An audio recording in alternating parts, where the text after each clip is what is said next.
नमस्कार। इंस्पिरेशनल गुरुजी YouTube channel पर आप सभी का स्वागत है। बिल्कुल सुबह के 7 बजे के आसपास टाइम है और इस समय आपसे रूबरू होने के लिए इंस्पिरेशनल गुरुजी हाजिर है। दोस्तों, किसी कारणवश से कल फीमेल कांस्टेबल की जो हमने कट ऑफ वीडियो डाली थी वो डिलीट करनी पड़ी, हटानी पड़ी। कुछ उसमें टेक्निकल एरर आ गई थी, कुछ डाटा गलत आपको कन्वे कर दिए गए थे, इसलिए क्षमा चाहते हैं। लेकिन फिर से दोबारा से आपके लिए हाजिर हैं कट ऑफ की एनालिसिस लेकर फीमेल कांस्टेबल की। तो इस वीडियो को अंत तक जरूर देखें। पहली बार विजिट कर रहे हैं तो सब्सक्राइब करना भी ना भूलें। दोस्तों, सर्कुलर था आपका और कैटेगरी नंबर 2 थी। 1147 पोस्ट थी। जनरल की 528, एससी की 206, BCA 161, PCB 92, ESM general 80, ESM SC 23, ESM BCA 23 और ईएसएम बीसीबी 34। तो ये टोटल सीट्स हैं आपकी। अब दोस्तों, ये सीट्स इस तरह की है कि जो ना तो ज़्यादा है और ना ही बिल्कुल कम है। अब आपका दौर शुरू होगा पीएसटी का 15 तारीख से, फिर होगा आपका पीएमटी और उसके बाद डॉक्यूमेंट वेरिफिकेशन। जैसा कि मैंने आपको मेल कांस्टेबल का जब हमने कट ऑफ का एनालिसिस किया था उसमें एक बात बताई थी कि पीएसटी में कौन से लोग निकल रहे हैं या कौन से नहीं निकल रहे। तो देखिए, यहाँ स्कोर का कोई प्रभाव नहीं पड़ने वाला।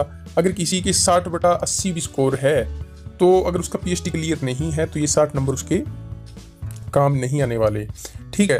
तो दूसरी बात, इसका सिनेरियो ये भी है कि अगर किसी के 40/80 है और वो पीएचडी क्लियर नहीं करता है तो उसको भी ये स्कोर काम नहीं आने। अब एक बात और अगर मैं बात कर लूँ कि अगर किसी के कोई 60 वाला यहाँ पीएचडी से क्लियर हो गया और सपोज कीजिए कि पीएमटी में रह जाता है तो फिर उसके ये 60 नंबर काम नहीं आने। डॉक्यूमेंट वेरिफिकेशन तो खैर सभी पास कर लेते हैं। पीएमटी में कुछ लोगों के निकलने का संभावना रहती है। पीएचडी में ज़्यादा फिल्टर लगता है, ज़्यादा छंटनी हो जाती है। अमूमन जिस तरह का हमने प्रचलन देखा है मेल कांस्टेबल में कि 60% कैंडिडेट इन रहते हैं और 40% कैंडिडेट बाहर निकल रहे हैं। ये रेशो आ रहा है अगर हम रोज़ की उस पीएचडी के रिजल्ट को चेक करें तो। अभी फिर बात कर लेते हैं, वही एक थ्योरी है हमारे पास कि कोई इसका वेल इनफ मेथड नहीं है जिसे हम आपको बता सकें कि फाइनल कट ऑफ ये रहने वाली है। क्योंकि पीएचडी में कौन से कैंडिडेट निकलते हैं, कितने स्कोर वाले, ये हमें बिल्कुल नहीं मालूम होगा। पीएमटी में किस तरह के स्कोर वाले निकलते हैं नहीं मालूम होगा। तो हाईएस्ट स्कोर वाले भी निकल जाएंगे, ये भी पक्का है अगर उन्होंने पीएचडी क्लियर नहीं किया, और लोवेस्ट वाले भी निकल सकते हैं, मीडियम भी निकल सकते हैं, यानी कोई भी निकल सकता है।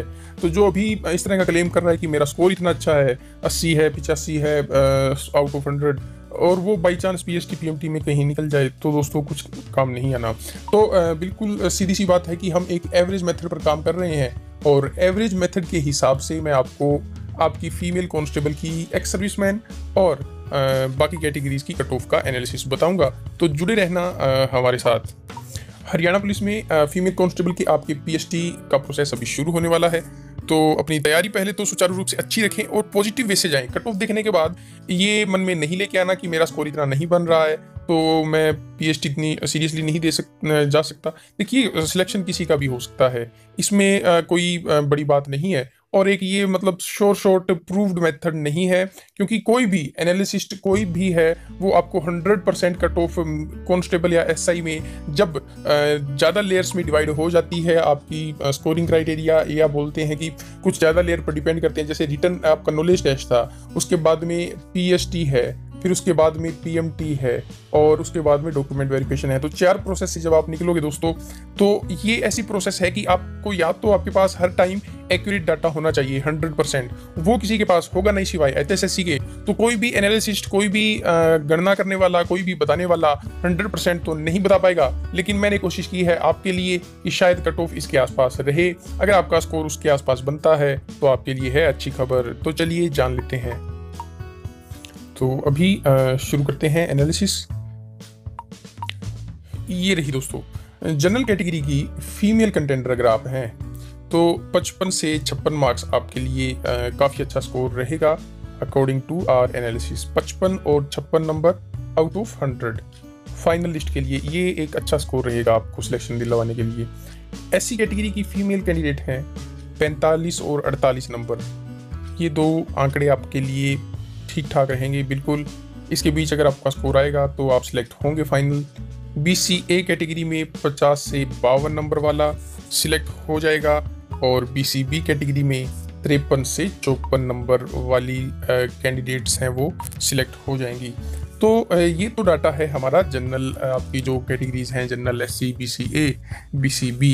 अब ESM कैटेगरीज की भी बात कर लेते हैं। कुछ चीज़ें देखने में आई है दोस्तों कि ESM में मुझे लगता है कि आपकी फीमेल की जो ESM की क्या बोलते हैं सीट्स हैं वो चाहे 30-40 के आसपास हैं, लेकिन इतना पिछले एक्सपीरियंस और जो भी रिजल्ट आ रहे हैं फीमेल्स के एक्स सर्विसमैन के रिगार्डिंग, तो उनको देख के लगता है कि वो सीट्स खाली रहेगी और DESM कैटेगरी को वहाँ पर फाइट करने का मौका मिल जाएगा। तो DESM को ज़्यादा अच्छा चांस है फीमेल कैटेगरी में। और ESM के लिए तो मैं फिर यही कहना चाहूँगा कि लॉटरी है एक किस्म से, जिसने एग्ज़ाम दिया है और PhD PMT क्लियर हुआ है तो वो फाइनली सिलेक्ट हो ही जाएंगी। फिर भी एक एनालिसिस मैं आपको यहाँ पर दिखाना चाहूँगा। जनरल कैटेगरी में 32 नंबर, SC में 27, BCA 29, BCB 30। अगर तो ये सारी सीटें पूरी होती हैं उस कंडीशन की कट ऑफ ये है, ठीक है। एक बार फिर सुन लीजिए, अगर सारी सीटें ESM कंप्लीट करते हैं तो 32 जनरल में, 27 SC में, BCA 29 और BCB 30 नंबर अगर पूरी कंप्लीट कर लेती है सीटें। तो अगर खाली रह जाएंगी तो उस सिचुएशन में तो हर किसी कैंडिडेट्स का सिलेक्शन होना है, वो फिर चाहे 15 मार्क्स में हो, चाहे 20 में हो, चाहे 25 में हो। और DESM की बात कर लेते हैं फिर दोस्तों। तो DESM को इस बार थोड़ी सी मेहनत करनी पड़ेगी और कहीं 45 नंबर आउट ऑफ 100 अगर DESM में आपके आते हैं तो आप अपना सिलेक्शन ले जाएंगे 45 नंबर के आसपास, यानी कि SC नॉर्मल SC कैटेगरी और आपकी कट ऑफ अमूमन बराबर रहेगी। तो ये हमारा एनालिसिस था आपका फीमेल कांस्टेबल की रिगार्डिंग, जो कि आपकी फाइनल भी कट ऑफ जल्द ही आ जाएगी। PMT PhD और डॉक्यूमेंट वेरिफिकेशन के प्रोसेस शुरू होने वाले हैं, कल उनके एडमिट कार्ड भी जारी हो चुके हैं। तो आपको हमारा ये एनालिसिस वीडियो कैसा लगा इसके बारे में कमेंट करके जरूर बताएं। इंस्पिरेशनल गुरुजी आपके सुझावों का इंतजार करेंगे। वीडियो को लाइक, शेयर और चैनल को सब्सक्राइब करना, साथ में बेल आइकन प्रेस करना ना भूलें। धन्यवाद।